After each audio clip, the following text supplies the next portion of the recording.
ए भैया काहे उदास वाला हो? का कोही रे देखना बड़ी लाइन लागल बा। लाइन लगल बा तो दा ना तू है भिरिया में दल चढ़ा दो। उजा जल चढ़ता कि भांग चढ़ता? था बुझ गई नी यही थे थावन में बाबा बाबुलाई लहलन।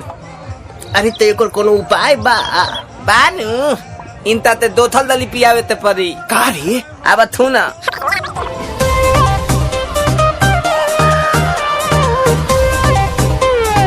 हर हर बम बम।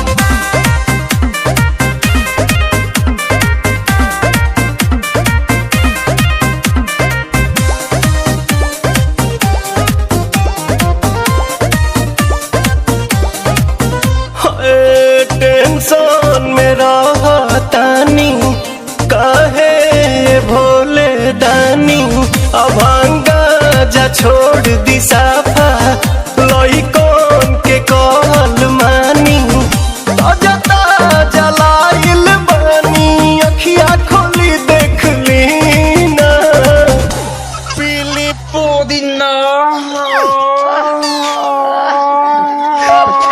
पुदीना पीली पुदीना पीली पुदीना सावन भरही असो भंगिया के बिना। रे बबिया ना पिहन का रे? लोता ना भैया हम पियावा तनी। हाँ हाँ पिया। भनिया धतुलावा थोली बतली तवे तदी। भनिया धतुलावा थोली बतली तवे तदी। ए तबे लतालाई तली बाबा ए तलोते तदी।